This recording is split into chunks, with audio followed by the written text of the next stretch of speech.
Grow My Cleaning Company teaches owners of cleaning companies just like you how to grow your company, make more money, and finally take charge of your financial future and your life.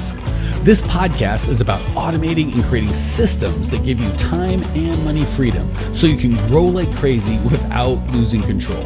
Since this is totally free, if you're getting tons of value, want to support us, and make sure that you get more of the good stuff, subscribe, rate, and review to this podcast today. Now, on to the show. Hey, Cleaning Nation, good to be with you today. We're going to talk about, something that I probably hear complained about or frustrated about or freaked out about more than just about anything, and that is employees or customers. Which comes first? So many of us have the kind of catch-22, which sounds a little like, man, I'd sure like to grow, but I don't have employees or I can't hire employees. And how do I hire employees? I don't have the work for them to do, but I can't go get contracts because I'm already full up with what I'm doing. And how can I get contracts if I can't get employees? Can't get employees without contracts. The problem with that is, aside from just the obvious frustration, is it will cost you your scalability. It will cost you your ability to remove yourself from your business. It'll really ultimately cost you the vision that you have for your business. So we are going to dive in today about how to solve the problem once and for all, the chicken or the egg question of which comes first, employees or customers. How do I build a business in such a way that's scalable, dependable, repeatable, but gets customers without having to worry about the employees to clean them, or employees without worrying to have the customers to keep them busy. So let's dive in. All right. The first thing we've got to get over is this false belief of if I can't handle customers or employees, I shouldn't advertise for them, right? The problem is, if you need an employee or a customer today, the time to advertise for them is weeks ago, if not months, depending on the type of customer and employee you're trying to do. And you've got to build a pipeline. So many of us are reactive, and I've seen so many owners of cleaning companies who for years go back and forth between oh my gosh, usually when we start, it's all about customers, right? So we hustle. If we don't have systems to attract the right customers and identify them and know what their pain is and where they go to solve it and all that other stuff, if we don't have those in place, we just hustle, right? Grind it out, talking to people, banging on doors, shoe leather, run around town, trying to get the right customers. And one of two things happens. It works or it doesn't. If it doesn't work, a lot of people give up, and that's heartbreaking and sad, right? That's why we need the systems and processes to identify and attract the right customers as opposed to chase. But the folks that it does work with quickly sell themselves into a problem of, now I'm cleaning all the time, so I don't have any time to keep any customers. So that kind of that ball gets dropped, right? And then maybe we lose some customers, and we're like, oh my gosh, I'm going to go back to getting some more customers. And eventually go, well, hold on, I don't want to be a cleaner. I want to have a cleaning business. So we move from constantly hustling for customers. Once we get customers, like, oh my gosh, I'm too busy. This isn't working. I've got to go get some employees, right? So what we tend to do is set down all the efforts and work that we've done on the employee side or the customer side and hustle for employees, right? We put out an ad, we get 100 applications. We slog through and try and call everybody and set up appointments. So when can you meet? Where are you going to go? And that guy didn't show up. And is this guy good? And I can't tell. And it's a massive amount of work. And then by the time you finally get some people hired, you go, holy crap, all that work that I was doing to get the customers kind of up and going, I set that down, right? And I kind of put it on pause. And now I got to go get customers. So we're constantly hustle to get customers. Then we find we need employees. We go hustle that. And then whatever we start on the customers, that's broken. We just go back and forth. That we can take years doing that. So we've got to remember that we need a system and a process and a pipeline working 100% of the time, not just when we feel like we need it. So if you're writing stuff down, that is probably the biggest and first writer downer.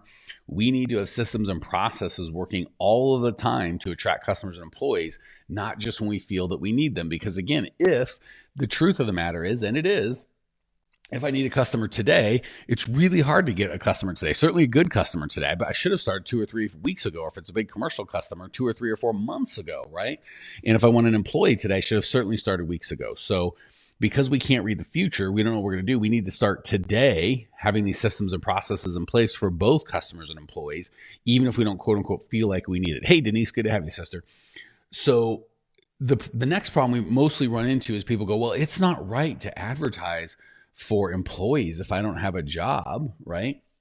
I can't put an ad out because I don't have a job where I'm going to put them. Well, there's a bunch wrong with that thinking that's going to get you into trouble. First of all, you don't know what the future holds. So if we're hiring today for employees that get here that start and are effective and ready to clean in 2 or 3 weeks, right? Because there's the whole hiring process and there's the onboarding process and there's the training process, right? So even if we hired someone tomorrow, which you know as well as I do, gets you into trouble when you kind of do the warm body syndrome hiring where this guy says yes, even though I know he's a criminal or isn't the right guy. He's the only guy in front of me, so I'm gonna hire him. Aside from that, we still got to train him and hope that they show up, and it can take weeks. So when you say, oh, I would never want to, hire for a job I don't have, you don't know what jobs you're going to have open in the next 2 weeks. If you want to have a growing, thriving commercial or residential cleaning company, you will always be either getting new clients, which take new employees, or losing employees. Or certainly if you want the best employees and you're only going to tolerate top-notch behavior, you'll constantly be losing employees that aren't the best. Jason says, amen. Employee attraction has been the biggest game changer for us. Happen to know Jason and Kim.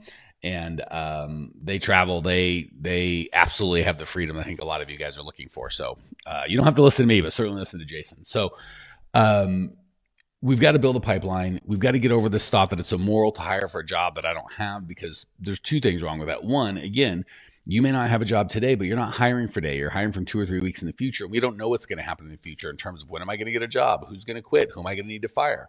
So that's the first piece. The second piece is, your employees don't give you that same respect. You know as well as I do, there's a lot of no call, no shows, or they just quit and give you no notice or 2 or 3 days notice or week notice, and they still quit and stop showing up a day or two after. So when you lose employees immediately, maybe that's immoral, saying they're going to come and not, but you've got to deal with that, right? So there's nothing wrong with telling an employee that you're not a right fit at this time. There's nothing wrong with building a bullpen of talent that will serve you when you're ready. And that goes with customers too. A lot of times people go, well, I don't need customers, so I don't have my ad out. I'll just get referrals and repeat customers. That's fine if you want to stay where you are. But if you are really looking to scale your business, you absolutely have to have a pipeline of customers. Everyone kind of just wants to go for the worst customer. And that's the customer. It's like, hey, we've got something out to bid. We're going to get 20 people out here to bid or make 7 calls, and we're just going to pick the lowest bidder. When we wait for the guy or gal to call us and kind of give bids or look for customers on demand who are ready, we always are getting the worst customers. We want to have a pipeline of customers who, just like I'm doing here, right? I'm doing this content now. A lot of you guys, some of you may know me, some of you may not, but we're becoming where you like, I know this guy, I like this guy, I trust that guy. And then when it comes time for like, hey, I'm all in. I'm committed to changing my company. I need help. I want to coach. I want to mentor. You'll already know me, right? As opposed to at that point, me calling you and trying to, hey, I wouldn't know when to call you or where to call you or how to reach out to you. So you want to make sure that you have a system that is turning strangers into people that know, like, and trust you. When those people that know, like, and trust you are ready to solve their pain, that you're the first person that they want to call. And ideally the only person, right? They're not calling 7 other bids. They've already been following you. They already know, like, and trust you, and they just call you for help. And that's what a pipeline is. So we got to get off this thing like, well, I'm not doing any advertising because I don't need customers right now. First of all, if we're a growing company, we always need customers. Second of all, it is much better to have more applicants, clients, people that want you to work for them or people that want to work with you than you have room to hold, right? That's the magic. So you got to get over this. It's immoral. There's something wrong with hiring if I don't know exactly where I'm going to put them, or advertising for clients if I don't know exactly who's going to clean their thing. And guess what? Worst comes to worst. You get someone that you want to hire and you go, I love you. I think it's going to be a great fit. Right now, we're going to need a week or two to kind of get the job ready, but you are first on our thing to call. Same with the customers, right? If a customer comes out and you're like, I really don't have people to work, then you can tell them we won't be able to start for 2 or 3 weeks. But the kiss of death is when you stop getting that system going, you stop having people calling, reaching out, your pipeline doesn't keep filling. So that's the big thing in terms of employees or customers, which comes first. It's having systems and processes that are constantly bringing in more than you can handle, whether you quote unquote feel like you need them or not. And again, remember, if customers or employees come in and you can't handle them, or you don't feel like you can serve them or onboard them, there's nothing wrong to go, we're not a fit at this time. You don't have to hire somebody just because they come and interview. How would they even know if your interview, like, they don't know that they're perfect. All they know is you're not ready for the job right now. You don't have to say, hey, we love you. We don't have a spot. I would, but if that makes you uncomfortable, you can just say, this isn't a fit at this point. So you've got to be okay and understand that when you have your pipeline, that shows that it's working well. When you don't hire every customer that comes in, you can just take the best of the best of the best. So what people do is go, quote unquote, I have enough customers or enough employees. And then they do nothing until they decide they do need customers or employees. And then they say, now I need them immediately. And they start scrambling. And then you settle for the garbage customers and the garbage employees. Hey, Joe from Montreal, Canada. Good to have you, man. So again, the reality is we always want systems working to serve you 24/7. So we got to get out of this belief that, well, when I run low on employees, when I run low on customers, then I'll start advertising. Because if that's what happens, you're already 2 or 3 or 4 weeks behind the 8 ball. Also, that puts the pressure on you, right? When it's like, oh my gosh, we need employees. I've got to get to work. What if you're on vacation? What if you need employees, but you're too busy selling, or you need customers, but you're too busy cleaning, or you know what I'm saying? That puts a massive amount of pressure on you. And also makes you the bottleneck, right? When we've got systems and processes that work, whether we're on vacation, whether we're working on a different part of the business, no matter what we're doing, our business can grow. But as soon as you have got to get to work, hey, Veronica, good to have you. Veronica Bravo in the house. That puts you as the bottleneck. And if you don't do a good job, or you don't feel like working, you're not able to work, everything stops. Also, that kind of leads into another belief that just tends to eat our lunch, which is it has to be a huge amount of time and work to hire. And that's another big killer, because so many of us know that we need employees, and we tell ourselves, well, I've got enough. Like I was just talking to someone the other day who lost 2 or 3 employees. Like, oh, that's okay. The people I had just covered their shifts. Well, what happened is happy employees that were working 25 hours a week are now working 35 hours a week, and they might be happy for a couple of days, but in a couple of weeks, they're going to get burnt out and quit. So we've got to get off of this thing, which is I'm only going to hire what I need. And we tell ourselves, I don't need employees. We wait till the very, very last moment.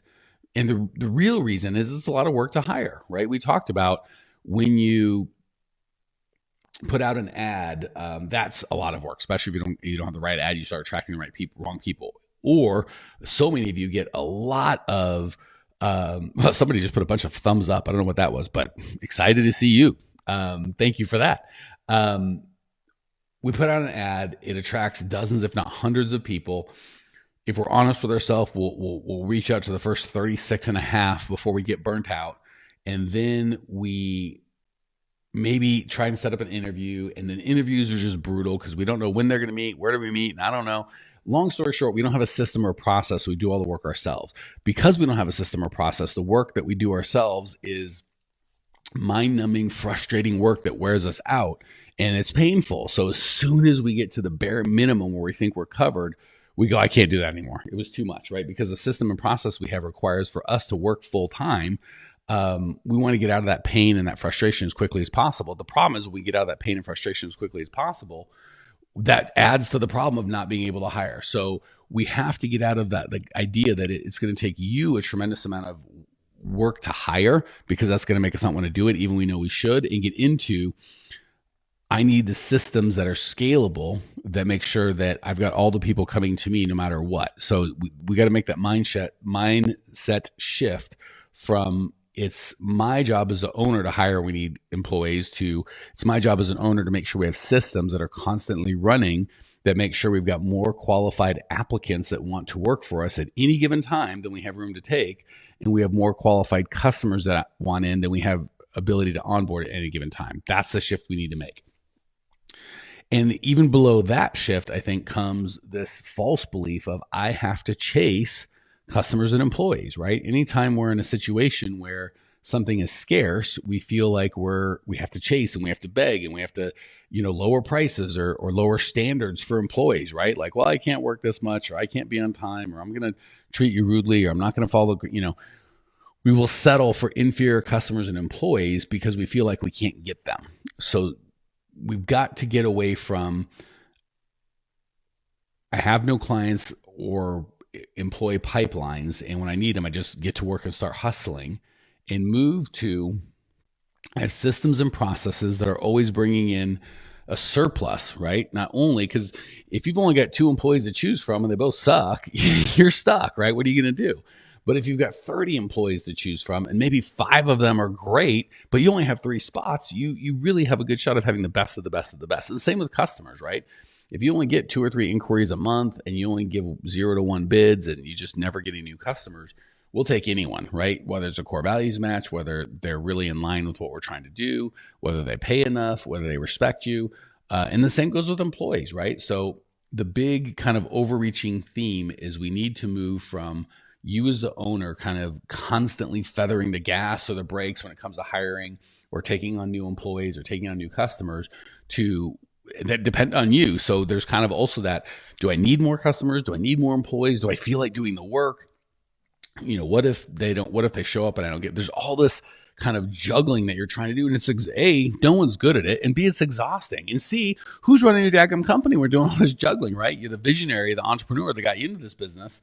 He's not getting to do, or she's not getting to do what they're supposed to be doing because you're too busy doing this juggling act. So we got to move away from you as the owner constantly feathering the hit the gas, hit the brakes on getting customers, on getting employees, and move to the place of we are constantly having systems and processes that bring us more customers or prospective customers or more applicants than we have room for.